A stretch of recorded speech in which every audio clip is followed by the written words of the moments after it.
This is just like one of those books that's so hard. I don't even know how to like recommend this book. On to a book unboxing. Oh.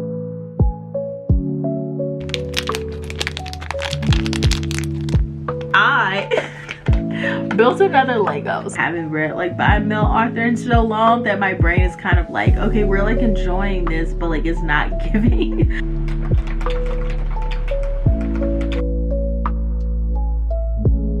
I'm officially done with this series, y'all. Just know that I'm just trying to make it through this book.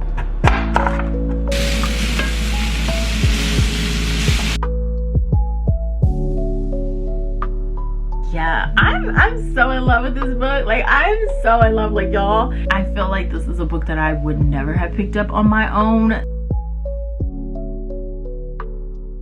Hi y'all, and welcome back to my channel. For those that are new, hi, hello, how are you? My name is Valisa, and I'm so happy that you decided to stop by. If you enjoyed today's video, please do not hesitate to like and subscribe. I would love to have you back, but without further ado, let's just go ahead and get into today's reading vlog. Okay y'all, so today's reading vlog, the TBR is, like, as always, going to be like 3 books, but I'm kind of a little bit all over the place and in the middle of a lot of books. So the first one up is going to be the Love Lyric, and I am pretty much at the 50% mark of this book. This is the last book in the Green Sisters romance series, and we are following the older sister Iris in this one. And Iris is a widow, and she is a young widow because she lost her husband when she was like in her 20s, and she's also a single mother because they had a daughter together. And she has just been like a clear archetype for a older sister. She is always looking out for her little sisters, making sure that they're taken care of. She's like a surrogate second mother to them, and she's always putting the needs of others in front of her. And she's the same way at her job, and that's how she winds up on like this campaign tour for their new beauty line, because the other lady who was supposed to be over it couldn't make it. So our girl just goes ahead and steps up, and she is the one that's going to do this week-long tour with our leading man. He is the ambassador for this new skincare line that her company is working on, and he is also a humongous R&B singer as well. So he's pretty much well known, and that is why they chose him to be their ambassador for this one. And he has a crush on our girl for sure, and so they are working together for this whole week while he is campaigning for their new skincare line. And yes, y'all, this book has been such a great time. I love our leading guy like so much. Like, he may be like my favorite. I could be biased because he has like the southern charm to him, but I'm just like, I am so much here for Angel. Like, he is such a sweetheart. He's so kind, and like he listens so well, and I'm just like, yes, like he compliments our leading girl like perfectly. Like, I love Iris as a leading person. I kind of see a lot of myself in Iris too as well, even though like me and her like on the surface level has like nothing in common, but like the more you get to know Iris, I feel like I can see myself in Iris a lot as well. So I really like how they balance each other out. Like, Angel is like the unexpected rock that she needs like in her life, and so I've just really been enjoying watching their relationship grow, because it's definitely like started off like very casual from like the very first time that they met, and now that they're like on this week-long tour together because they're like promoting this brand, you've been watching them get to know each other a little bit more on a deeper level. And so I have been enjoying that, and they act like characters of their age. Like, she is, I think, like 32 and he's like 29, and they act like that. Like, they're not like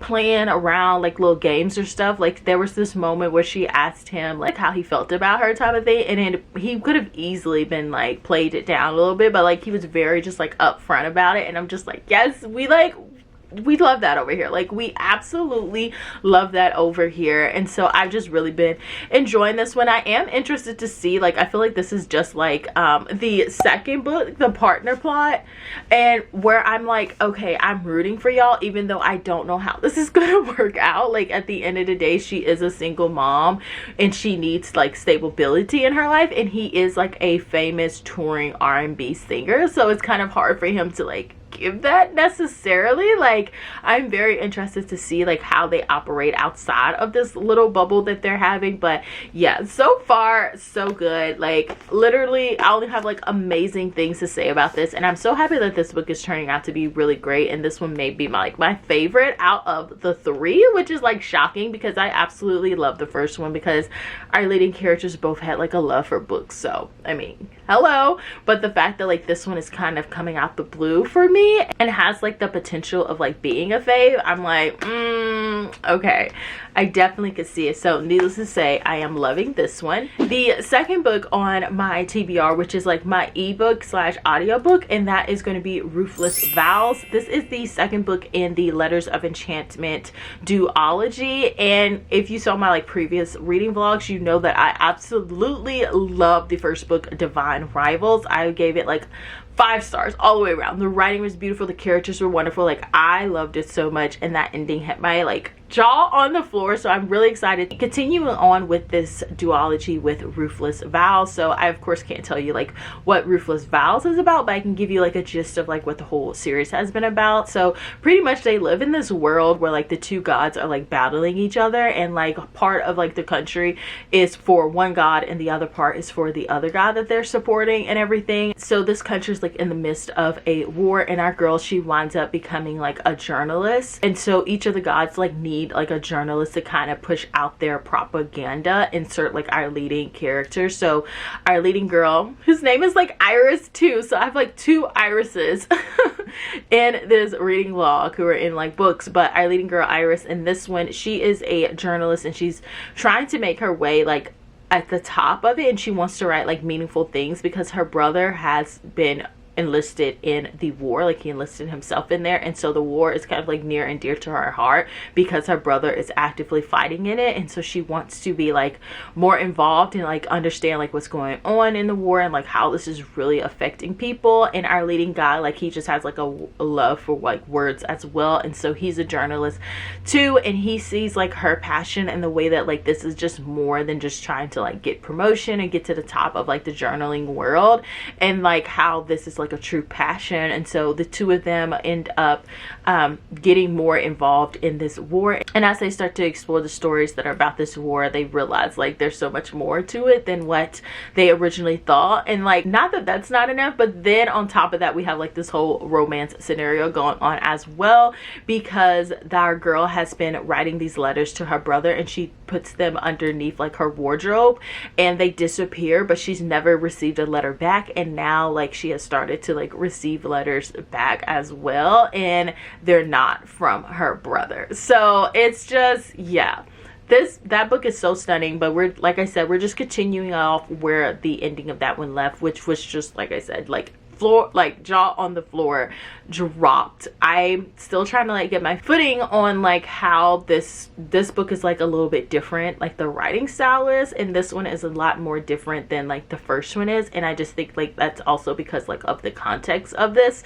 as well. There is a trope in this that I'm not the biggest like fan of, because I feel like it makes you repeat things that we already know from the previous book, and for this to be a duology, I just don't think like we have like enough time for this trope to be happening. But it seems like our leading guy in this one is moving a little bit faster through that trope, so it seems like it won't be here like that long. But I'm definitely like just interested in like where this is going to go, because like our girl has now like started off on a whole nother journey by herself with one of her friends, and so I'm just like, okay, there was like another character that came in at the end of the last book, like what's gonna happen to him, because he concerns me. Like he concerns me like with his behavior. I just don't feel like he's going to be like 100% okay with her being by herself with this journey, but we shall see with it. But like I said, I'm just like very curious. It's definitely different from the first book, but not like in a really bad way. It's just like, you know, this ain't the same girl type of thing. So that is the first 2 books. I'm also in the middle of like this manga, which is volume 6 of A Man and His Cat. Like, y'all, I was just like craving a manga. I was like, I want to finish a book. I haven't read a manga in a long time, and I've bought a lot of mangas recently, and you saw those like in my book haul. So I did wind up picking up A Man and His Cat. Like, I'm trying to catch up with this series because I just think the series is such a cute one. This is a volume 6, so of course, like, I can't really tell you too much about it, but like the gist of the whole series is just like what it is, a man and his cat. But like, the man is a widow, his wife has like passed away, their children are like grown adults and stuff, and so they've moved away, and he was just like finding himself alone and feeling very lonely. So he winds up adopting this cat that like no one likes. Pretty much people always say like this cat was ugly, but like he saw the cat and he was like, this cat is like actually gorgeous, and I want to like take him home and like love him and everything. So he's never had like a cat before, but like this was something that his wife had recommended that he do when she passed away. So he's got this cat, and he's just been like having a real ball with like just falling in love with this cat and learning how to be like a good cat owner, and it just encourages him to open up some more in his life. So he's back like teaching at like this little music school because he was like a former pianist as well, and like some things had happened, and that's the reason why he stopped playing the piano. So we get like a lot of exploration and go more in depth through each volume about like who our leading guy is, and along the way you get introduced to other characters, like this little guy who he works with like here, that's like one of the guys that works at the music school with him, and then his old friends and his childhood friends and his friends from like his piano days. So you get like this really nice like well-rounded view of like who he is and like how it all started, because he got this cat, and this cat just like makes him want to be like a better person so that he can be a better like cat dad to his cat. Like, it's just so sweet, y'all. Like, I absolutely like just been loving this so much, and I'm a little past the halfway point in this volume as well. I literally like just put it down because I had like errands to run. That's the only reason why I wasn't able to like finish this manga. I feel like I always finish a manga when I sit down with one, so if I do not finish like a manga when I pick it up, it's 9 times out of 10 like something was pulling my attention, and so I couldn't finish it. But yeah, those are all the books that like I'm in the middle of, and hopefully we'll be able to finish reading in this reading vlog. There's also another book that I need to start for my in-person book club that we have, and I feel like this is the one where like I read like so many books that are just like completely out of my comfort zone. Oh, I forgot, I keep forgetting this one, but like I probably will or not finish this book, but like this is just one that I've been carrying with me, and that is the memoir Lovely One. This is Keonji Brown Jackson's memoir. She is the first Black female Supreme Justice. So I've been listening to this book like throughout like 3 vlogs. I don't know, I've been enjoying it. It's very like law heavy, and I stopped at the point where she has officially gotten accepted into Harvard, and she's like going through her Harvard journey now, and so I'm really excited to like get to know more of her like an individual person. I feel like we got to know her some through like her childhood, but she always like talked a lot about like her grades and getting preparation for school.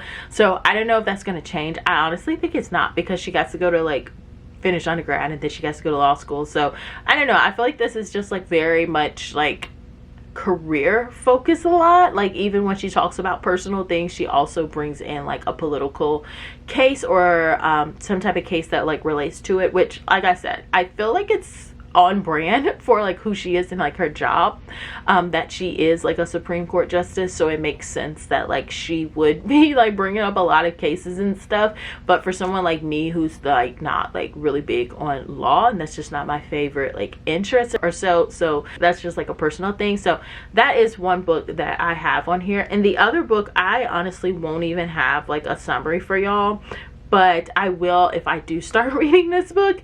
And this is the one that's for my book club, and this is, I'm starting to worry about this Black Box of Doom. Yeah, that was picked as a group. Needless to say, there are men in that group, but yeah, I'll let y'all know more about that book once I start reading it and like know some more about it myself. I can't even recall the summary at the moment, but yeah, that is the TBR for this reading vlog. We should definitely be getting some books done in this one, but yeah, let's just go ahead and get into it.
So I'm back with a reading update. So I was able to make quite a bit of progress in like almost all of the books I was reading, but I'm back because I did finish a book. So I finished volume 6 of, sorry, I got like the hiccups out the blue, but I finished volume 6 of A Man and His Cat, and yeah, this was very cute as well, and I feel like this also marks like a turn in like the direction of the series, and the author actually mentions it because once I was getting towards the end of this, I was like, I felt like this is less about like a man and his cat. Like the previous volumes, I would say like 1 through 4, it was just heavy on him having fun with his cat and everything, and like how his cat was like bringing him joy, and then we were like exploring a little bit more of like his history and past and stuff, but like and he is like a pianist, so like music was coming up like here and there, but like the focal point was still like remaining like just him spending time with his cat.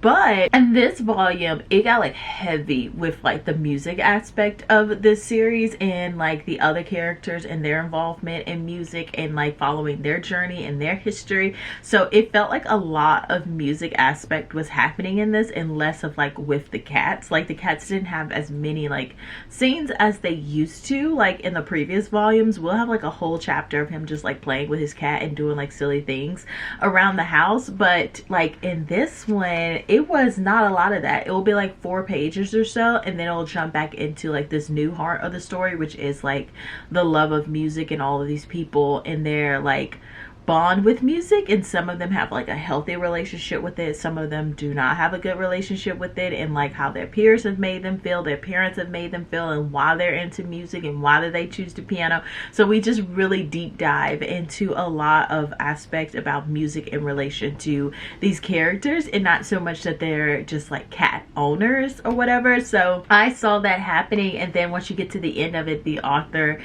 does like the author's note, but they do it in like the manga style as well, and they talk about how like this one had a lot of music in it, and they were a little nervous about bringing forth that aspect of this series so much, because it did start off as like a predominantly like cat based fun fluffy thing, and now it's getting a little bit more serious because like the background of a lot of these characters and their love for like the piano and why they pursued it, it's like very complicated and has like a lot of like mixed feelings associated with it. And so the author does like mention how like this moving forward is going to be like both. It's going to be like both heavy on the music, and like cats are still going to be involved. They also mentioned we're going to get a new cat in volume 3, so I am really happy about that as well. And the author also mentioned, y'all, like this is going to be like a television series, and so like I mentioned, I'm pretty behind on A Man and His Cat. I don't know like how many volumes I'm behind on, but like I'm behind. So I did like pull up the show, and y'all, it's a no for me. Like I don't know, I feel like I was just like spoiled with like Netflix and like their K-dramas and stuff. So when I googled this, I was like, oh okay, so it's gonna be giving like Netflix like K-dramas, and it's not gonna be giving that at all. I saw like the trailer for it. It's like a 1-minute trailer. Like y'all, the cat is like a stuffed animal. Like literally the cat is like a stuffed animal, and and I just saw this and I was like, no, this can't be like what this author was mentioning, but it is what the author was mentioning, and it came out in like 2021, and it was clearly, I don't think it was renewed for another season. So I was thinking it was going to be like a anime or like a K-drama, and it is like neither of those things, but you know, they tried, which is always good. Like, you know, they tried. Maybe they'll try again, but yeah. So my final rating for this one is, I would say, because I wasn't expecting it to be so music focused, it did kind of like throw me off, and then we got introduced to like a lot of like characters in this and got to know a lot of like their background stories, which I think is like good for making this shift and making this turn of it being like a music in cat type of series. But I feel like just going in, it did take a little bit of like adjustment on my part on what to expect with this one. So I'm going to give this volume 6 like a 4-star at the moment, which isn't bad at all. But I know like previously with this series, I feel like I'm always bouncing between like this was 5 stars, this was 4 stars. I think the lowest has been like maybe like a 3.5. So overall, needless to say, I have definitely been enjoying this series. I think I have like volume 7 on my messy book cart here. Or am I all the way caught up with like all the volumes that I own? I don't know. I'll have to check and see. But yeah, so that's that.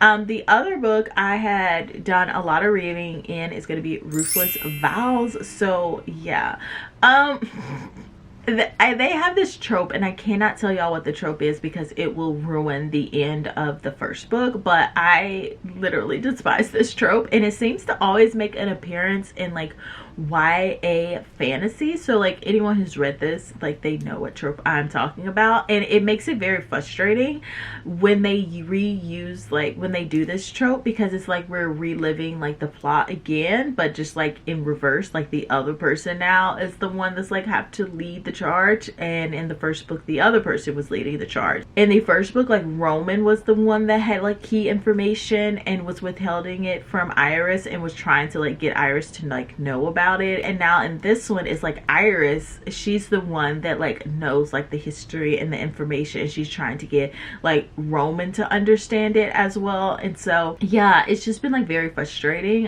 in that sense of the way, because I feel like this world is like so interesting, and we're like going back now to kind of like re-establish things that were already established, you know, type of situation. And instead of like really getting to know like newer things, especially with just like how the dynamics are, like we were really stuck in like one area with everyone being in the same area in the first book, and like in this one people are more in different places. We have like more characters involved in this, so we could see like a more well-rounded view of this world, and I feel like we're just missing out on that because of this particular like trope that's going on. I feel like we could really deep dive a little bit more, but like Roman is like really going through some things at the moment. But I would say like the writing is still like, I'm sorry y'all, I don't know why I'm yawning so much, but like the writing is still very much so on par. Like her description, she has like this, I won't say like whimsical writing, but she does have like this pretty writing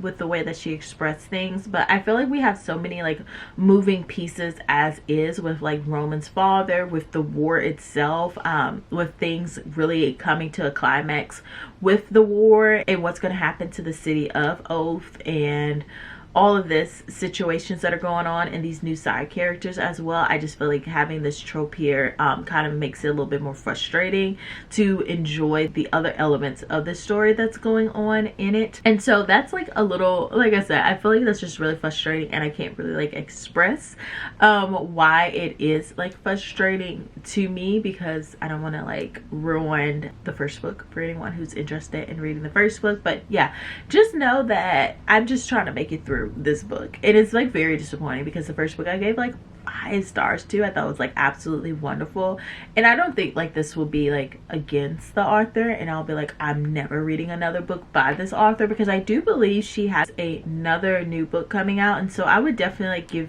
her another book a try as well, even though I am not enjoying this one very much. I'm also need to like figure out when this series came out, because I feel like during this time period a lot of YA books were doing that.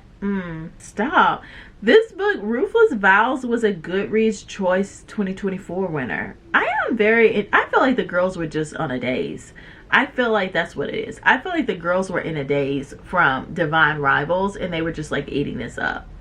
And then I think like there was another book that had the same trope as well that came out during this time period, and so people were just kind of like riding the wave with it. But yeah, not me. I do not like that. But that's so interesting. That tells y'all right there, sometimes these winners, honey, I don't know if they should be winning, you know. But I'm trying to see what her other book is, because I'm pretty sure this author has another book coming out this year. Yes, she does. It's called Wild Reverence. That's what it is. She has another book, and it's coming out this fall. So I will most likely check out this book as well. I don't think I'll be going back with her, and when I say back with her, I don't think I'll be reading like her backlist. I just feel like moving forward I'll be reading her books. So I am excited, like I said, to check out this new one. Despite like me not enjoying Ruthless Vows, I am buddy reading this one, and my buddy was like, I think I'm gonna DNF it, and I'm like, wait don't abandon me just yet. Don't abandon me just yet. We want to see like how this war is going to end. That is something that I am intrigued about, because I have no clue how this war could possibly end type of situation. Like, I'm still trying to grasp like who's actually on the right side and who's actually like not on the right side of everything. So yeah, enough of me rambling about Ruthless Vows, because I just cannot really tell y'all much about it. So the other book I was able to read or like listen to is going to be Lovely One. So yeah, this one I've just been listening strictly on audiobook. I had the ebook so that I could like look at the pictures. I love like looking at the pictures in memoirs, so I was able to make quite a dent in this book as well. I don't know how much time I have left in this one. Let me see. Yeah, so I'm like 45% of the way in this book, and I have like 10 hours left, so it's like around like 2 hours left with 2 times speed. I mean 5 hours left. What did I say? 2 hours left. 5 hours left with 2 times speed. So yeah, this one, so I mentioned like we officially have almost finished like school. So she's talked about like undergrad, she's talked about like meeting her husband, and I feel like that one was, I don't know why, it kind of like made me like emotional, because she was talking about like how scared she was to like date him, not in the sense that like she thought he was like a bad person. It was just like in a sense that like she's never had a boyfriend before, because like the high school she went to, like yes, she was popular, but like she was also one of like 5 black girls in her school and in her class at the time, and so like nobody dated them. Like they'll be friends with them, but like no one would like ask them out on a date, no one took them to prom or everything. So she just wasn't used to like guys liking her, and so she had just pretty much thought like that was just going to be her life. Like she was just going to become an attorney, create like this solid lifestyle for herself, and be like this really independent person, and be proud of like the career she had and everything like that. So she just like kind of gave up on the idea of being in a relationship and being like loved by someone. And I don't know, that just like made me like very emotional. I feel like that was just like a very vulnerable thing that she expressed. And she talks about how when they went on this like date, but she wasn't quite sure it was a date, and she had like a lot of anxiety like about it, because they went to like Cape Cod somewhere, like his family used to always go to Cape Cod somewhere, and she went with him there, and she wasn't sure if like they were dating, because they always like hanged out, but like she just was so used to like guys not liking her in that way that she just didn't think that like he would. But like then also like the situation was making her think that like potentially he did. And so she was just talking about how he like put his arm around her when they were like watching a movie, and she kind of like just freaked out and was just like, I don't want to get hurt, like period, like type of thing. And I was just like, oh, like I don't know, it was just very like touching, because like it makes sense too. Like she hadn't had a boyfriend in forever, and then like you finally get this boyfriend, and it's just like, oh my gosh, I just don't want to get like hurt, because something that hasn't been there for like years is finally here, and it's just like, oh my gosh, what if it like hurts me type of thing. And so I thought that was just like very a vulnerable side of her. I don't want to say like she hasn't been vulnerable, but like her being vulnerable on like such a personal and relatable level that I feel like any reader in any generation can like relate to, in particular with that one. So thought that was like pretty sweet. And she goes back into like her usual writing, you know, very analytical and how she writes things. Like even when she introduces like her boyfriend into the scene and they become official, like she takes you through like a mini like family tree of his. She tells you about like who his parents were, who his grandparents were, who his great grandparents were. Like she really like takes y'all through this. He has like an identical twin, which is interesting because she really didn't talk about his identical twin a lot. Like she went more in a deep dive of like his parents' history than she did with like their relationship. Like you have a whole identical twin, and they're like the 7th generation to go to Harvard. Like, she talks about like the juxtapositions of like the two of them, like how she is like, she grew up in the South. She's the first generation to ever go to like an Ivy League. Like, this wasn't expected of her or anything like that. And while he's like the 7th generation to go to an Ivy League, and he's pretty much the true definition of like old money, and they're from Massachusetts and everything, and how his parents can like trace their lineage all the way back to them arriving here in America. So it was just very interesting, like her discussing like and comparing the two, and how like even though he's 7th generation Harvard, like that blows my mind. Like, he's 7th generation Harvard and everything. And so she does talk about like them being a interracial relationship, and how it really wasn't nothing like brand new to him per se, because his girlfriend he had prior, she was black as well. Like, so it wasn't like this was new territory for him. Like, this wasn't like, oh my gosh, this is the first black woman I've ever dated in my life. I gotta like understand, what does this mean? How does our life move? Like, he kind of already went through that already with his previous girlfriend that he had been in a very long-term relationship with. I think she mentioned he was with her like in high school, and then his first 3 years, 2 or 3 years of college, because he was still in a relationship with her when he met Kanji, but like they of course didn't start dating until like he had broken up with his previous girlfriend. So that was like a whole thing, and I was like, oh, okay, like that also like helped ease her concerns a little bit as well. And she talked about like how her friends were like very protective of her in the whole situation, just because this was like her first boyfriend, and then her first relationship is an interracial relationship, especially like in that time period as well. So yeah, I feel like that was like my favorite part of it all, because we were just like spending time with like Kanji, like the woman, and not necessarily like Kanji the attorney on her way to becoming a Supreme Court justice. So yeah, that was my highlight so far in this moment. Like I said, I have like 5 hours left in this book.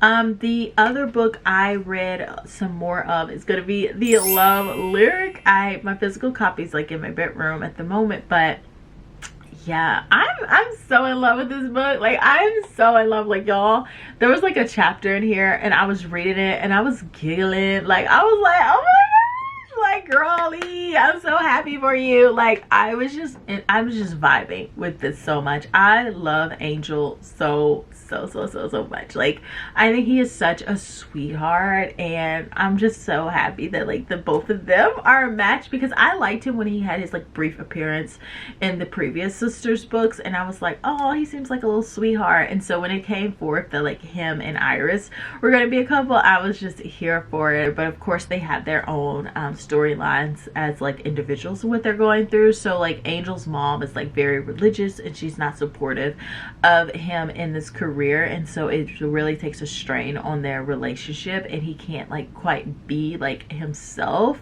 type of thing, because his mom just doesn't like that he's doing secular music and everything. So I stopped at the point where he's about to go visit his mom, and so it's like a very like intense situation for him. It seems like we're going to go back to that part of his storyline that was kind of like tabled for a moment, because he was just like in his Iris bubble and on this tour and everything. But now he's having like this moment of like, not confrontation, but like having to like confront this life that he pretty much like left behind. And so I think this is going to be like also an interesting dynamic, because I feel like anyone who like probably seen like an R&B like documentary of like R&B singers and stuff, especially like low-key like back in the day, a lot of them started in like the gospel realm, and then they like entered into like the more secular music. So you have like, I know like Aretha Franklin was mentioned that before in like documentaries about her.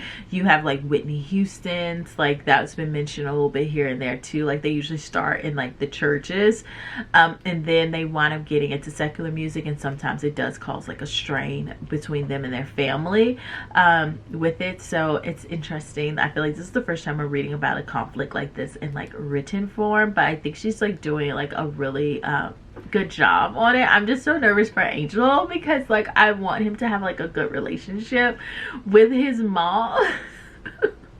And it's like, I just want good things for him, right? And so that's what I'm rooting for with him. And then our Iris, I feel like Iris' storyline is her being like more vulnerable and being more willing to ask for help. And I feel like Angel is helping her with that. I don't feel like she's really have something on her own that she's having to confront, type of thing. Like, her husband has passed away, of course, so that's something that she's always going to be dealing with. There's no completion date. Like, I am officially over my husband dying. Like, that doesn't exist, right? Like, she's going to continuously have those moments, and she's going through therapy with them. So I don't feel like she has like her own individual thing that she's confronting, but like that's just something that she's always processing through. And the part that she needs help with, Angel is like going to be there to help her. But yeah, I feel like I did like a lot of talking in this reading update, but this is what happens when I have so many books. I'm trying to make sure I get all my thoughts together and let y'all know how I'm feeling about these books. Also, y'all,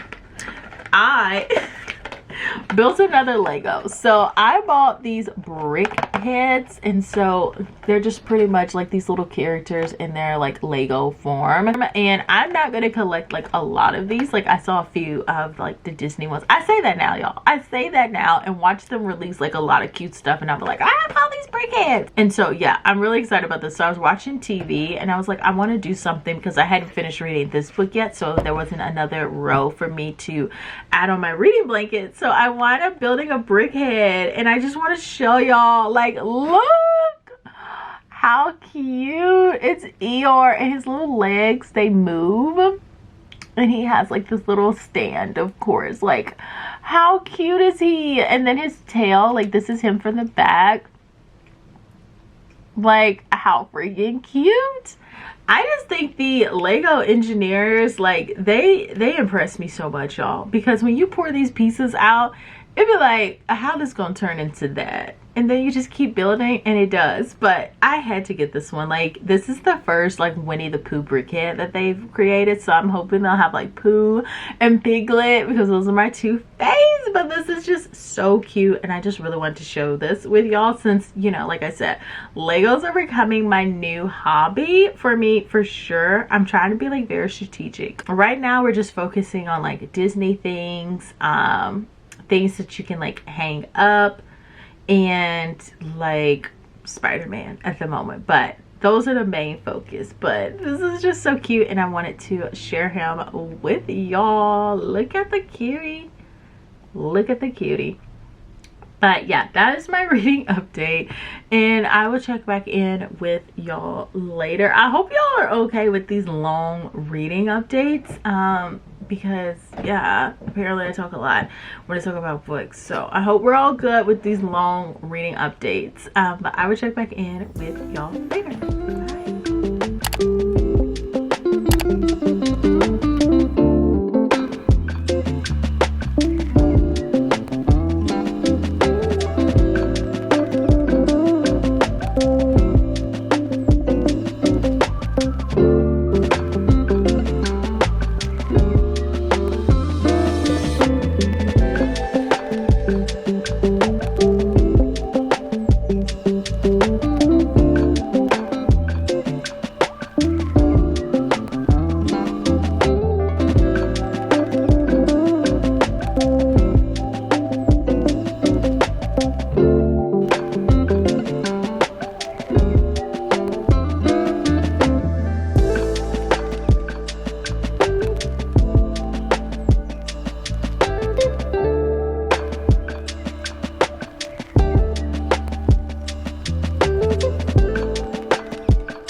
Hi y'all, so I am back with another reading update because I was able to finish reading Ruthless Vows, y'all. Like, oh my goodness, I'm so excited to talk about this book, and I really wanted to do this update before I ran to the gym. So yeah, y'all, this book, it was a challenge in the beginning. Like, I feel like I mentioned that in my previous update, that like there was this trope in there that I'm really just not a fan of. Like, I just do not like this particular trope that this book started off with, because I feel like it kind of makes you relive the events again from the previous book because of like what the character is going through, and they need that. But once that trope like officially stopped and like we were able to like get back to like how things were, y'all, it was so good. Like, y'all, I literally read like the rest of the half of the book in one night, y'all. Like, I was just so obsessed with like figuring out what happened. Like, I was just so like into it. I was like, all the reactions were happening, the feels were feeling, and that's what I wanted because that's what the first book gave, and I just really wanted to get back to those emotions and everything again, and that's exactly what the second half of this book did. Like, the pacing on that wave us back to where I needed it to go.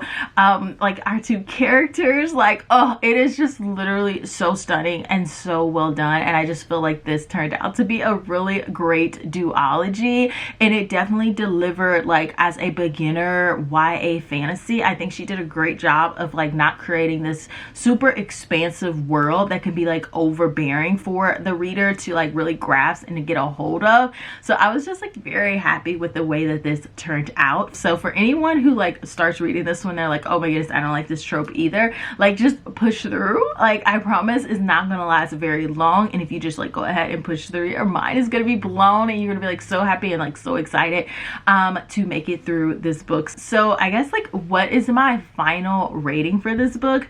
I really wanted this to be a 5-star because I would love for this to have been like a complete 5-star duology, but there was just, like I said, that beginning half was like a real struggle for me, and this was also like a buddy read as well, and my buddy was like low-key like, I think we should just DNF this book because she was like hating it. Like, she was just like, I feel like we're not going anywhere and this isn't really like giving at all. And so I had to like convince my buddy to stick it out with me some as well. I was like, well, aren't we curious about like the war as well? Like, please don't abandon me, type of thing. And so for that reason, I know like it won't be like a 5-star, but I think I'm going to give it like a 3.75 because I really feel like that first half for me was like very much of a struggle, and I was starting to doubt if we were going to get back to like what we were getting in the first book as well. And if it wasn't for like my curiosity on just like how this war is going to end and like how this world is going to go forward,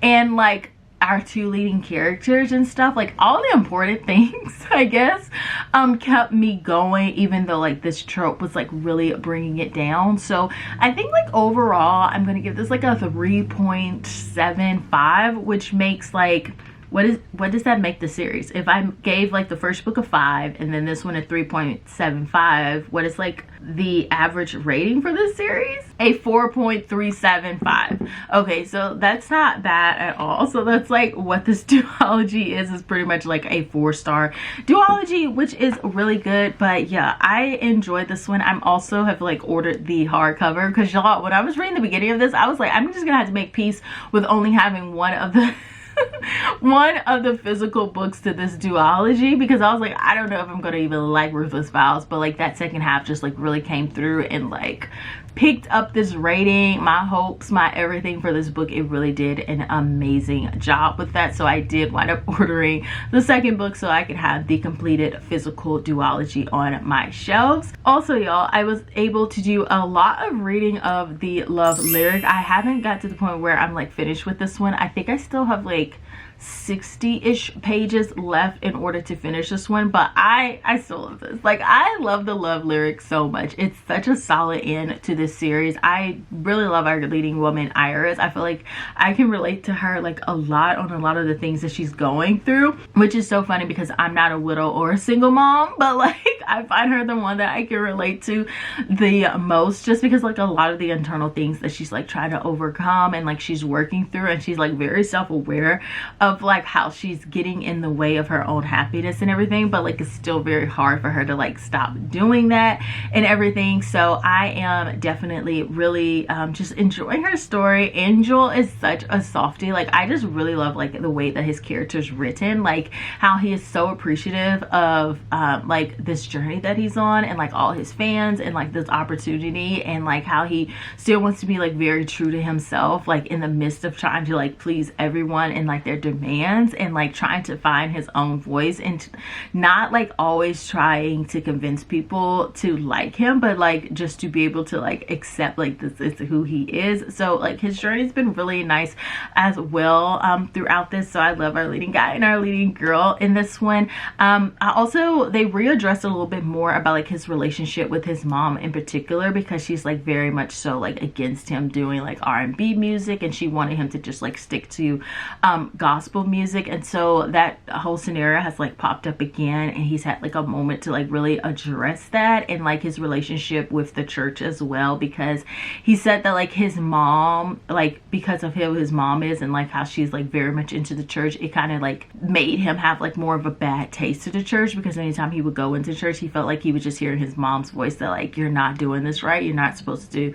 look the way that you look when you go into the church, like why are you being this? So he just like kept having like a lot of those voices in himself. So we had this point in the book where he's kind of like having this epiphany of like that's his mom and like her views. It doesn't necessarily mean that is like the grand scheme of like every church's view, and that if he's willing to search for it, he can find like a church for himself. So I really just enjoy like that aspect being put in there. Since I'm like only 60 pages away, we now have like this third act conflict, but not necessarily like between the two of them, and I'm honestly just not a fan of like how that is like unfolding, like the thing that's like causing the rift between them, so they have to like break up, like type of thing. I'm just not a fan of it. I feel like it just wasn't, I don't know, I just did not, it was like honestly making me angry while it was like folding out in front of us. I was just not a big fan of like how that was going at all, and it was just like very frustrating because it seemed like a little bit out of character. Like it seemed like it would have been in character for a younger version of themselves, like if that makes sense. But I'm like, who they are in this point doing this, like it just doesn't make sense to me that they would be how they move forward in that situation, especially the one who like initiated this whole like breakup. I'm just like, I'm not a fan of like how that went about. I just don't feel like it was very like true to like who they were. I just would have, I don't know how, like if they had to have a conflict, I just really preferred if it went in a different direction. Also y'all, I feel like this also reminds me of the partner plot in the sense that like I have absolutely no clue how the two of them could like logistically be a couple with their lives being so polar opposite. I felt the same way with the partner plot as I do with this one. I'm like, literally how is this gonna work? But like I'm also like here for it, and I am curious to know like how Christina Forrest is gonna convince me that this could work as well. So I am excited to continue on reading this book. But yeah, those were the only two that I've been able to read. I haven't read any more of Lovely One, and that's actually gonna have to be put on the back burner because I have to start reading my book club pick for my like in-person book club, which is, okay, it's such a long title. It's called I'm Starting to Worry About This Black Box of Doom. Again, I feel like this is a book that I would never have picked up on my own. This was, I guess, like voted on during the book club meeting, and this is what I was landed on. So I do have the audiobook for this. It is like a long book. It's like 400 pages. I don't know how I wind up becoming like a 400 page girly pop, but like I feel like a lot of my books lately have been just around that 400 mark. I really don't know how to explain this book, so I'll just read to you like the summary. It said, outside Los Angeles, a driver pulls up to find a young woman sitting on a large black box. She offers him $200,000 cash to transport her in that box across the country to Washington, D.C. But there are rules. He cannot look inside the box. He cannot ask questions. He cannot tell anyone, and they must leave immediately. He must leave all trackable devices behind. All these eccentric misfits hit the road. Rumors spread on social media that the box is part of a carefully orchestrated terror attack intended to plunge the U.S. into a civil war. The truth promises to be even stranger and may change how you see the world. And yeah, like I said, this is just definitely not a type of book that I would want to read. It has like so many tags to it, y'all. Like it says that it's fiction, it's science fiction, it's humor, it's mystery, it's thriller, it's mystery thriller, it's fantasy, it's contemporary. Like that's concerning to me. Like those, it's too many things that aren't all cohesive together.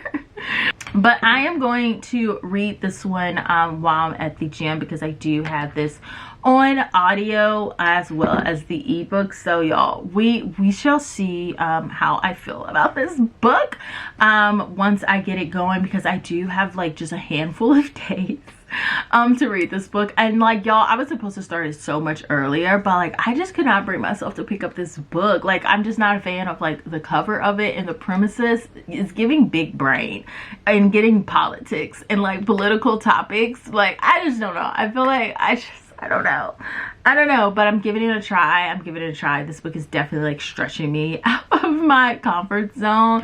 And so I'm going to go in with a open mind with this one. But yeah, that is the update at the moment. Oh, also, I guess like I'll have to do a B-roll of this, but I picked up some blind box pins of like the Powerpuff Girls as cowgirls. And so I did unbox one of them because I was super curious to see how it is, and this is the first one. I'm trying to see if it'll focus. And so I picked up some other ones as well, and so I'll do like a B-roll unboxing of that one a little bit later on, of like the little Powerpuff Girls. I just went to Hot Topic and I had to like pick up a blanket and I saw those, and so I was like, okay, they're having like a sale too, so I just like grabbed as many as I could to see if we can complete the set. So those are really cute, and I'll have like a B-roll of me unboxing the rest of them. But yeah, that is it for the moment. I really need to go ahead and get to the gym and like start walking, because I am feeling a little stressy as well, but that's gonna help calm me down. But that is the update at the moment, and I'll check back in with you later. Bye.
Hi y'all, so I am back with a reading update because I was able to finish reading The Love Lyric, y'all. I am officially done with this book, and that means I'm officially done with this series, y'all. And it's so like bittersweet, but like I'm getting better at like ending series and everything, so I am happy that I was able to finish reading this one and I can finally give y'all my final rating for this book. And I think I'm gonna settle at a 4.5. I was originally thinking like a 4.25, but I said, you know what, don't be stingy, give it a 4.5. so that is what I am going to do with this one. I really enjoyed both of the leading characters in this. As I've mentioned before, I really liked Iris. I felt like I could relate to Iris a lot on her like own like personal struggles and like really accepting help and like being afraid of like just trying to accept help again and like being able to like lean on people when everyone's usually like leaning on you for help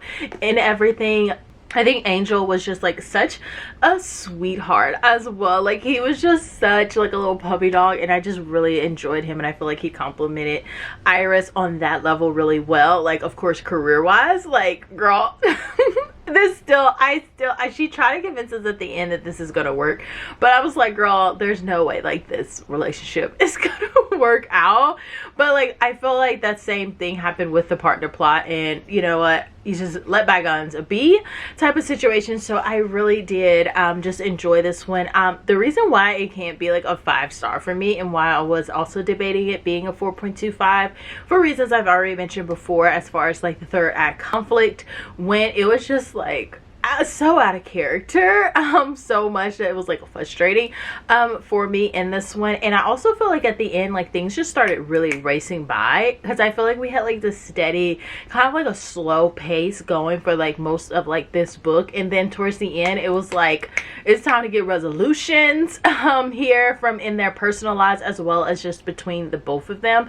And I was just finding it a little bit hard to find like realistic grounding with it, because of like these were some very complicated things that were going on in their lives, and it was just kind of like resolved, happily ever after type of thing. And I just felt like if we're gonna move this fast, the conflict should have honestly like not even been that type of conflict, and it should have just been them trying to adjust to this lifestyle while addressing those other things. It's kind of how like I felt, because it felt so rushed towards the end. And then like the epilogue, I was like, I don't know if I got much clarity, but I feel like it was just, you know, there just to let you kind of know like how's life going with the crew like post all of this and everything. But at the end of the day, I feel like this was consistent. This whole series was pretty consistent from beginning to end. And so I did, just like I said, enjoy this one. It's not like a super deep emotional like romance, but I feel like she touches on some heavy topics, and she does give it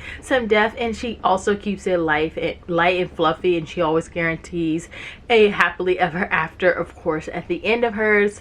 I also enjoy the fact that like since this was the last one, she included the previous couples in this one a lot, so it was really sweet being able to see like how they are all being a family together. So it was really cute as well being able to see the other characters and how their relationships are going as well. But yeah, this was great. It's the end of a series. I'm gonna put it over there. Oh, I can't believe like I had the first book for like this long, and I just like recently picked it up like a couple of months ago, and now I'm like, I absolutely love the Green Sisters. And the other book that I have started reading, like I was telling y'all, is going to be, I'm starting to worry about this big black box. I don't like long titles. Like when I tell y'all in every way possible, a book like this is a book I would have never picked up on my own if it was not for this being like the book club pick. Like I don't like the colors. I don't like that color scheme at all. The title is entirely too long. The other books by this author do not interest me like at all. Like everything about this book would have like stayed at the table. Like I would have never picked this one up.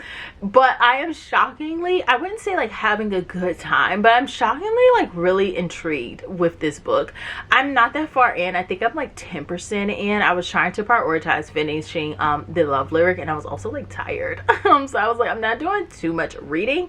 But yeah, yeah, this is like definitely catching my attention. So right now, like, I think I told you all the premises of this book, so this may be repetitive or not, but like, yeah, I read y'all the summary, but like the gist of it all is like our leading guy, Abbott, he has met like our leading girl, and he can't even think of like what her name is at the moment. She gave him like a one name type of situation. She won't tell him her last name, and it's being told through the perspective of like Abbott and two other characters. Like I said, I'm very much so in the beginning of this, and so far we've been revealed to 3 characters. So our leading guy, he's the one that is going to be like taking her all the way from California to DC, and they can't have their phones or any GPS things like at all. They're going to be doing this like old school style because of whatever in the world is in that box. And so our guy is like 26, and he's just like living with his parents, and he's like, you know what, I could really do for like $200,000 cash type of situation. So he's still a little bit timid, and our girl's like really pressuring him on this, and it's like, listen, all expenses on me, 200K cash, let's do this, let's go. Why are you scared? What's happening? Let's go. Like, it's just so funny to me because I'm also like listening to the audiobook, and I'm listening pretty fast on it. It's like 2.5 speed, and so the author naturally like talks a little bit faster when they're talking about her to give it like that character. So she sounds like so fast in my ears when she's talking, but it's just like it's fitting for like the whole setup that's going on here. So our guy, he's like officially like agreed to do this, and we have like these moments of foreshadowing too, especially in his chapters, because like whatever happens at the end of this is going to like change all of America. And so our leading guy, he has like these moments where he'll just foreshadow to it in a way, and he like did this like video cam and saying like he's not going to be able to stream today or over the weekend because he has to go do like a trip or something. And there was like, little did he know like that tape was going to go viral like in a few weeks type of thing. So it's been fun, like intriguing from that perspective. And then there's like this other one where it is a, I think like a male cop, maybe detective, can't really get my footing on like what type of character he's supposed to be, but he has been like connecting he is chasing the girl with who has the black box. He could be working with the people that do not want her to deliver this black box, and so he's like snooping around the area, and he's talking about like this person who owns this land, they're dead now, do you know, like it's strange how they died, and he's like trying to get like answers and everything through it. But so we really don't know who he is. He's definitely giving like outsider vibes. And then we have a third character that was recently introduced, and it is this woman, and I think she works for the police. So like she's tied up with the law force or somehow, and she heard about this sketchy detective man and what he was doing and what he was on the lookout for, and now she's interested in what he's interested in. And her like boss or whatever, he's like, listen, this ain't the movies. You know, being in law enforcement is not all what it's cracked up to be. We're not gonna be like doing drug busts all the time. It's not gonna be some big huge crimes that we're gonna resolve, like, and that seems to be like her thing. She's always on the lookout for like these huge cases to crack, and he's just like, no, just stick to the everyday type of things. But yeah, like I said, I am very in the beginning of this for sure. I'm trying to see, like, give you an exact percentage wise. Yeah, I have like 4 hours and like 52 minutes left in the book. Yeah, I'm not even 10% in, y'all. I'm like 4% in. That's why everything is a little like, you know, piecing it together for you. But yeah, I don't know, I feel like I am definitely interested, and I don't think I would read another book by his. I don't know, like, these are the covers of his books and stuff, y'all. Like, I don't know, I'm such a cover girl, but like I don't know if his style of writing will be, this may be like a one-off situation for me. Type of thing. But yeah, just want to give y'all an update on that. I haven't read any more of the lovely one either.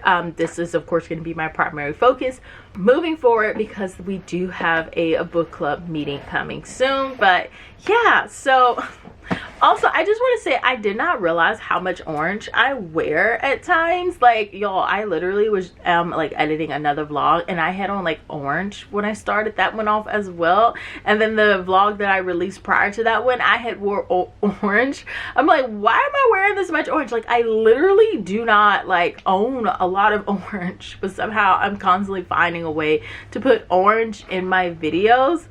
I don't know why that's a thing, but like it is happening or whatever. But on to a book unboxing. Oh, I'm so excited for this one because I know what like is in both of these. Got my orange scissors to go with it. Let's open it together. Let me make sure not to cut myself. I know who you are. Hello, hello, hello, girls. So I, of course, had to get the sunrise on the, what is this on my book? More about what the world that was. But yes, I got the sunrise on the reaping. This is going to be Hey Mitch's story. I'm so excited for this one. I'm like, this is who we want to know more about. Like, Hey Mitch, not Hey Mitch, oh Lord. But Snow, I really could have done without Snow's. But the fact that they made Snow's book into a movie, this is going to have to be a movie as well. Like, at this point, everything that she writes with the Hunger Games, it needs to be a movie. But I am so excited, y'all. Like, I really didn't even read the summary. I just know, like, it's Hey Mitch's book, and that's enough for me. And it says, like, the back of this says, when you've been set up to lose everything you love, what is there left to fight for? He was such a bitter drunk in the Hunger Games one, so like in the beginning in particular. So I'm really excited to get to know his story, even though like we know how it ends. That's like the hardcover, so it's gonna be interesting to see it. But yes, this one has officially came in. And then I think I mentioned to y'all, but I went ahead and ordered Ruthless Vows as well. The price was like so stunning for this one, since they are like redoing the paperbacks. A lot of times when they're about to like release a paperback, or they're like doing special editions of paperbacks, they try to push the hardcovers for a super cheap price to get them off. They do this in like bookstores, and then of course like online and everything, because they're trying to get rid of the hardcovers so that people will buy the paperback covers. So there is that. And yeah, I just picked this one up. I'm not the biggest fan of white covers, if we're gonna be honest. Like, I don't know, I'm not really like a white cover girly. Pop, I prefer just like if I had to do like a solid color, just like a solid black color. Not the biggest fan of like white covers, but this one just says, I'll love to see your words catch fire with mine. Oh, how cute that they put that on there. But yeah, so this is like our little book haul moment. Like, she's cute. I love to see it.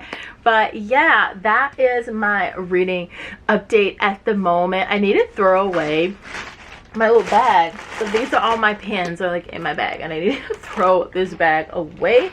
Now I always get nervous that like I'm accidentally throwing away a pen, so I will like count my pens so many times to make sure I'm not like throwing one away. But yeah, that is it. That's the update. And yeah, I will update y'all again when I finish.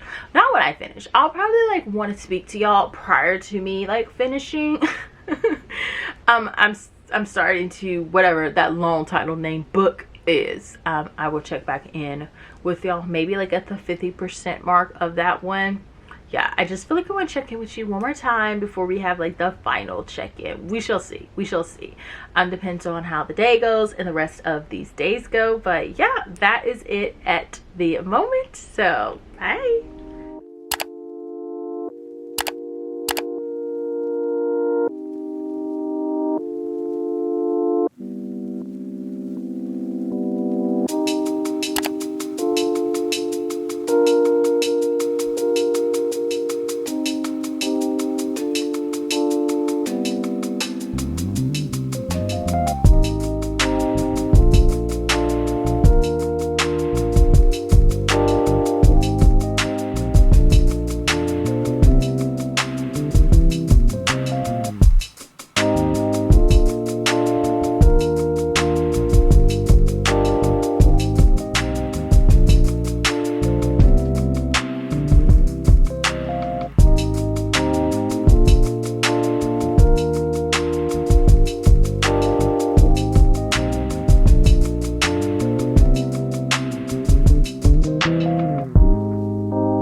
so I'm back with a reading update because like I said, y'all, I wanted to check back in with y'all before like I finish this book to give you a little bit more of like my thoughts on it. So I am like 67% of the way through with this book, and I have to finish it tomorrow because tomorrow is actually book club day. And yeah, I'm just like interested in this book, like, y'all.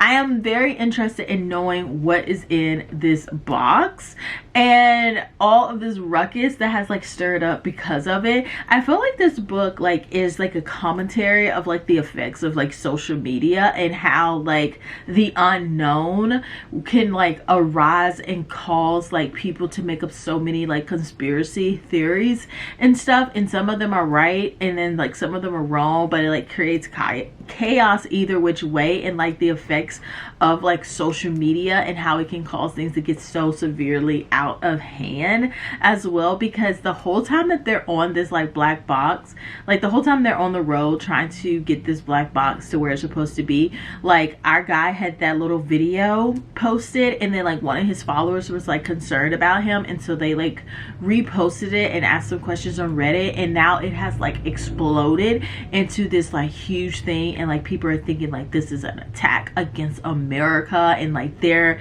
like trying to do this and they're working with like our enemies and everything. So like it has like blown up completely, and so you kind of have like this whole commentary that's like low-key happening that is showing you like both like the good and the bad side of social media and like the internet, and like all of that is happening alongside like them just trying to get to their destination. And that's the reason why we have like these other multiple POVs. So we have like our leading guy, which I told you is like Abbott, and like he's spiraling out on his own like a little bit as well, because he has like anxiety, and like right when they start to strip he's running low on his medication, and so that's like giving him anxiety that he's running low on it and stuff. And then we have like our girl who has this mysterious past, but we've been starting to get to know a little bit more about her past and like the things that they have in common. So the whole time they're like on the road and stuff, I feel like they're having these strange like modern day philosophical topics about things. Like she's talking about how like the media and how it encourages like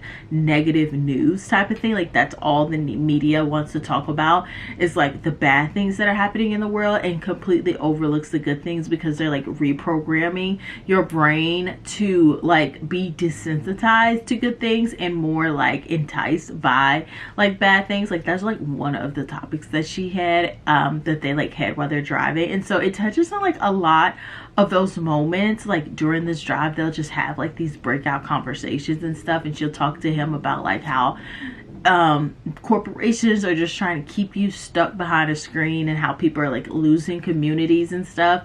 Like topics I feel like you probably would have heard of in like your day-to-day life and stuff. Like I feel like those type of topics, if you like search for them or you like look at stuff that talks about them, you'll probably like have heard these debates before, but like they're having them while they're like in the car and everything. And so it's a lot of moments like that, and you could just tell like this man had to like clearly do like a lot of research, because she'll say things like, actually that's not like true, like the media has been just telling you like this is that to sell the story, but like actually this thing that actually happened that nobody talks about, it was a bigger like casualty than what people do talk about. It's just that it's hard to market and spin that reality, and it was easier for them to market and spin another one. So it's a lot, it's a ton of that happening in there. So it's definitely a lot to digest as well, just in their moments, because she'll just hit you with like these facts, and it's just like girly pop is saying stuff. And also I just feel like when I was reading this, I was like, it's been such a long time since I've read a book by like a male author. Like the last book I read by a male author was like a fantasy, but there's just a very much so like distinction in the way that like male authors write in comparison to the way that like female authors write. Like there is just a very clear difference. Men are just like more factual in like the way that they write type of thing, and I feel like they don't really get as like not all, but like they just don't get to like that emotional level, and sometimes it's fine. You really just don't need that. You just need like these little soft moments here and there. But like with this one, I can just feel like if no one said this was written by a man, I would know that it was written by a man, and that's not a bad thing at all. It's just you can see the difference between like male writing and like female writing. I feel like with this whole trip, it would have been more, I feel like it would have been even more emotional like if a woman was writing this, because she would be talking a little bit more about like how, I don't want to say like how it's making them feel, but like more of like the emotional impact that they're going through. While like this one, it kind of seems like we remain on like the surface level. Like we get like he's panicking, but we don't get a lot of like his inner thoughts or like her inner thoughts. Even though when it is like in their POV, we don't get a lot of like internal dialogue. We get a lot of like outward dialogue, if that makes sense. Like the things that they're talking about and they're interacting about, it's like the things that are like affecting the thing that they're trying to do. It is not so much about like how they are being affected by the thing, if that makes sense. Which I just feel like it's distinctive of like male author writing type of style, and it's nothing that like, oh, I hate that. It's just, you know, it's a difference. You can see like the difference in between like how men and women write. But yeah, I've just really been intrigued with this one. So we have like their point of views, and then I think I mentioned it was like this cop. So it's not really a cop, it is a retired FBI agent. That's who it is, and that is our woman that's like really invested in this, and she's like chiming in on the Reddit, and she's trying to like find out like what is going on, and this is like absorbing like her whole entire life, pretty much trying to figure out like what's in that box, why isn't the FBI like on it, and like she'll just have to do this herself. And so it's like this whole thing of like all these perspectives. So you have her, and then you have our Abbott's dad, and his dad is just like, I feel like this is not like something my son would have done on his own. But like when he gets on social media and he starts to like read all these things and like all these conspiracy theories and like these people like pulling up like videos out of context and just posting them to create this whole dialogue, is like making his dad like doubt it too. And it's getting to the point where like he's like, even if he's involved in it, like I just don't want him to die in like a shootout with the cops type of thing. So it's like so like much going on and so weird, because I'm like, I don't know if I'm like enjoying it. Like that's the thing, because it's not like structured in a way of like books that I'm usually read, and I haven't read like by a male author in so long that my brain is kind of like, okay, we're like enjoying this, but like it's not giving what we're used to being given, but like we're still like enjoying it in a sense. And then there is the, oh my gosh, there's two other POVs.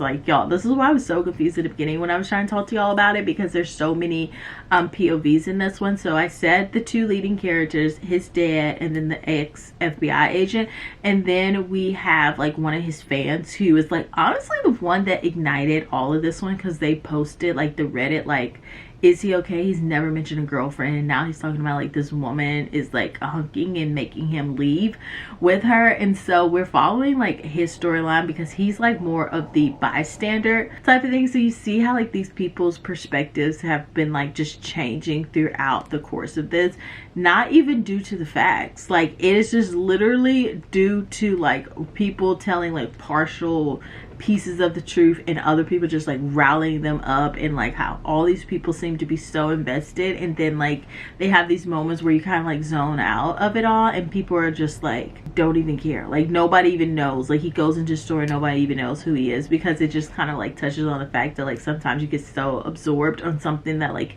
interests you, and you feel like the whole world is interested in it, and it's just like, no, it's not really going on. There's like people who are just out here still living their lives and has no clue about the things that are like pressing on another person, which again like is just like another modern day philosophical topic to be had, because it's so easy to go down the internet tunnel and become like so obsessed with like these things. And there's people who couldn't care less, like this whole Justin Baldoni and Blake Lively thing. Like there's been people who've been like in the trenches with this one 4 months and they're just sitting there like, update, where's the next update? And there's people that have no clue that this is going on, like, at all, and they're just like, life is still going on. So I mean, you can even tell like how it connects to like reality.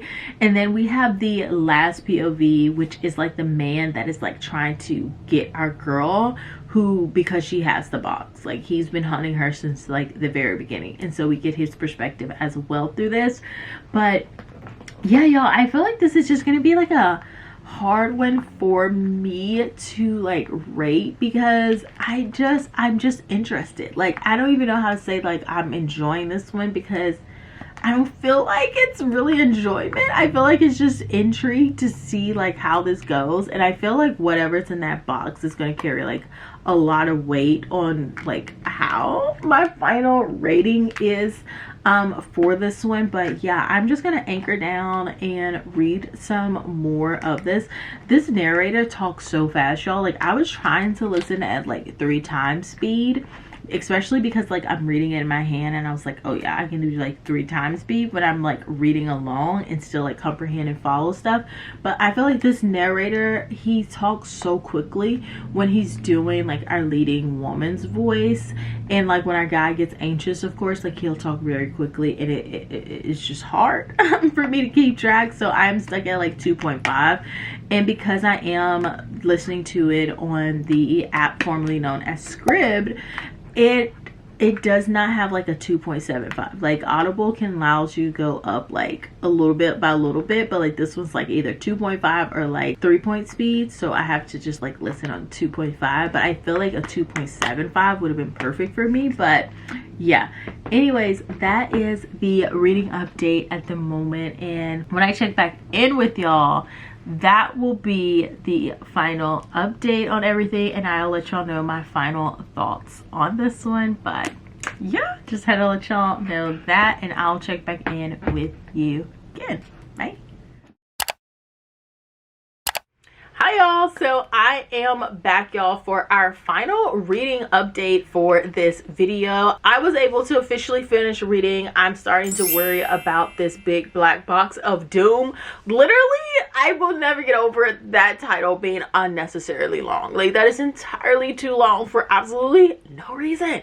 But anyways, I have finished reading this book, and like, y'all, I am like really struggling on like how to feel about this book. I feel like it kept my interest, but it's literally like because I was curious about the book, like about the darn box, right? Like, I just wanted to know what was in this box and like why it had to be there at that certain time and everything. And we get all of that. Like, we're not left on a cliffhanger, because I was super nervous that we were going to be left on a cliffhanger and he was going to do like this philosophical thing.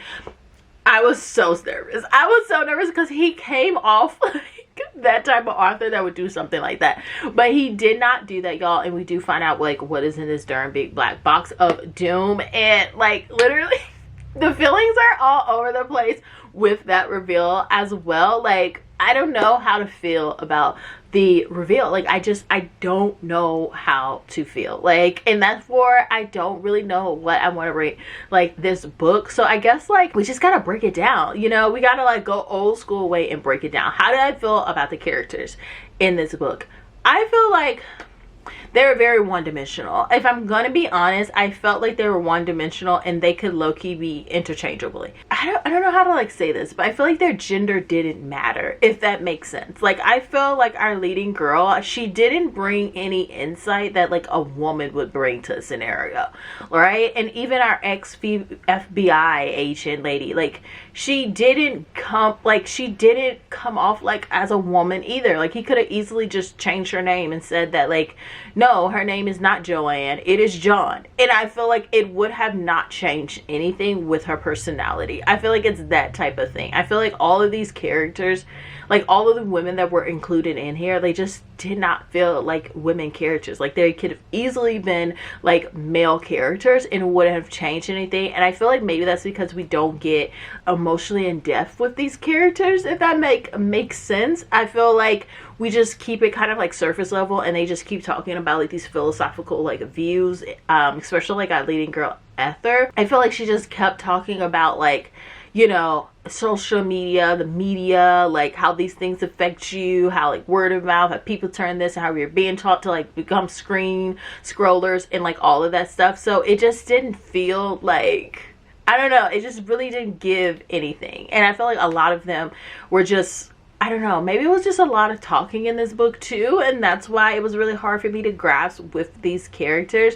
But like the things that they were saying like were interesting, and it was helping to like move the story forward and helping bring like a lot of like intense emotions with it, like as far as like the mystery and like the thrilling part of them trying to get this box there, because they're like talking about certain things that are like happening in these experts of these Reddit things, and so you get to like feel like these emotions a little bit. But yeah, like the characters, they just really weren't stand out to me. I just feel like there just wasn't even like a lot of emotional depth to them. They were just like these little characters that needed to say like certain little things to bring forth like thought about certain little things that were going on in people's lives. Especially like there's like a lot of monologue happening here as well, so you can clearly tell like he's trying to provoke like conversations like about certain topics with this book, especially like towards the end, like our leading guy and stuff, and like his relationship with his father. Like they have like this whole monologue, not this whole monologue, they have this whole dialogue moment among like between each other about like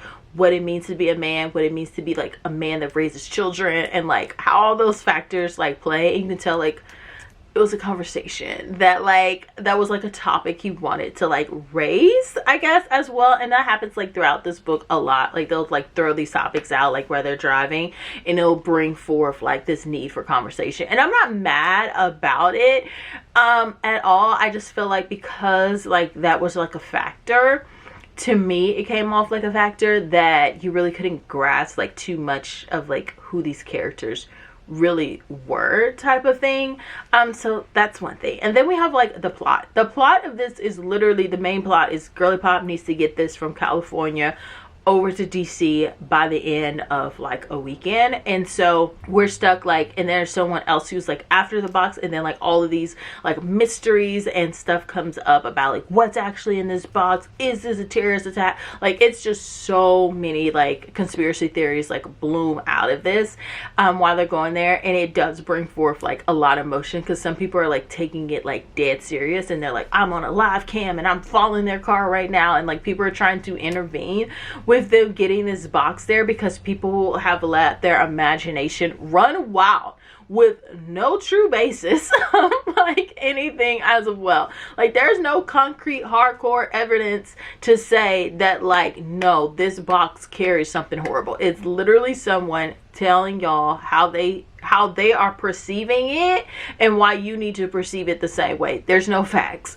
being there. And so like chaos is erupting amongst this. And then you have like this FBI agent that is like chasing them, and then you have his dad that is like I don't want my boy to die over some foolishness like this. And then you have the other guy that is like that's actually my box and I need that box back. So yeah, I mean, even with us like doing this breakdown where we're looking at the characters and the plot separately, I would just have to say that like overall I just enjoyed it. Like I'm not gonna feel like I'm gonna carry this book with me a very long time.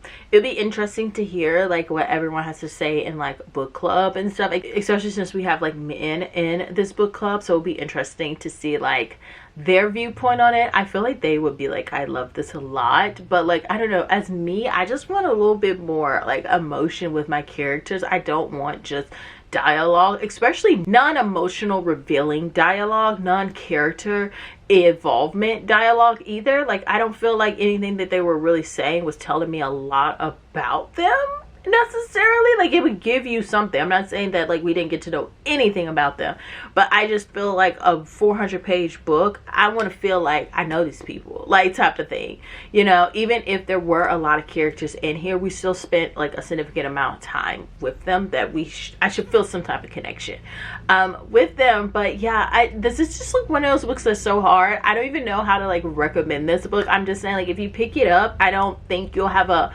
horrible time with it type of thing, and you may even like enjoy it all the way. I don't think it's like one of those books where it's just like, this wasted my entire time, I hate this. I feel like he does a really great job of like connecting everything together, like all of these characters as well. I feel like he does a really great job doing that as well. I don't know, maybe it's giving he's just a male author. You haven't read male authors' writings in forever. I think that's honestly just what this is giving me at the moment, and why I am struggling a little bit with this one. As far as rating goes, so I think I'm gonna give this one like a 3.5. I feel like it's a little bit better than like just like a middle of the road book, which is what 3 stars are for me. Like 3 stars is like, it wasn't like bad, it wasn't like super good either, it was just like a tolerable read. But I feel like it was a little bit more than tolerable read because I was interested in the end of this book. But yeah, that is my update on this book. Let's do a final recap of all the books I was able to read in this one, y'all. Like the girly pop been a little bit all over the place. So the other book that I was able to finish reading is going to be The Love Lyric. Like I said, I enjoyed this one so much. The third act conflict to me was just very out of character for the both of them, and I just didn't like how that was played out at all. Like it was very frustrating for me to get through that. But I love the both of these characters. I think Angel is such a sweetheart. Iris, you know, she needed somebody to lean on, and I feel like Angel is an amazing compliment to that. And I just really enjoyed Iris' story as well. I really haven't read a book about like a widow or anything, especially with her being a very young widow when that happened and becoming like a single mother. I feel like Iris' story was like very interesting, and Angel had his like deep moments as well, with as far as him like being R&B singer and like his mom's perception of that, and how it like affected his relationship with the church in return, because he just viewed the church through his mother's perspective. I feel like things did get a little rushed towards the end as well, for just resolving like his relation, like his whole situations, and then like her situation too. I feel like things were a little bit rough, but I feel like this is just something that this author struggles with a little bit more. It's just like those third act conflicts, and I feel like it's just something that you'll just have to work out with like every book. Like just keep trying and trying. But like overall, I really did enjoy this book, and I think I told y'all I give this like a 4.5. like it's, I don't know if it's my favorite out of them, but like I really enjoyed it, and I think it was a solid end to a trilogy. And the other book that I finished reading is going to be Ruthless Vows. Yeah, again, I really wanted to give this one like a 5-star, and for this whole duology to be just 10 out of 10.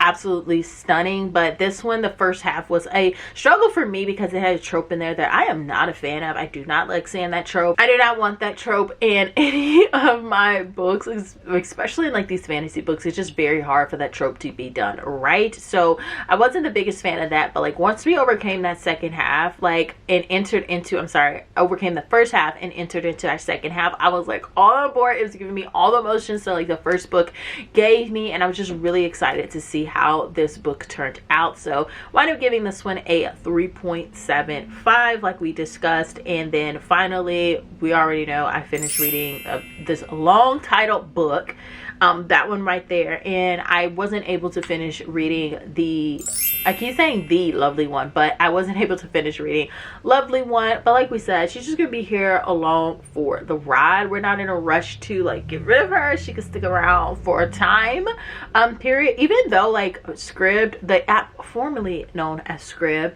is telling me that I finished this book. So I'm like, did I fall asleep while reading this book? Because I did when I was reading this big whatever, when I was sitting there, I like low-key fell asleep reading it, y'all, and I woke up and I was like, no, I did not miss what was in the box. It was so funny because I was like, no, I have to know what was in the box. So I had to like rewind the whole audio back to where I could like feasibly remember things happening or whatever. But yeah, that is it for today's video. I hope you enjoyed it. If you did, please do not hesitate to like and subscribe. I would love to have you back. If you made it all the way to the end, feel free to leave behind this emoji to let me know that you did. If you want to follow me on any of my other socials, I will have them linked down below. All you gotta do is click on them and it will take you right to my profile. But yeah, once again, thanks so much for watching, and until next time. Bye.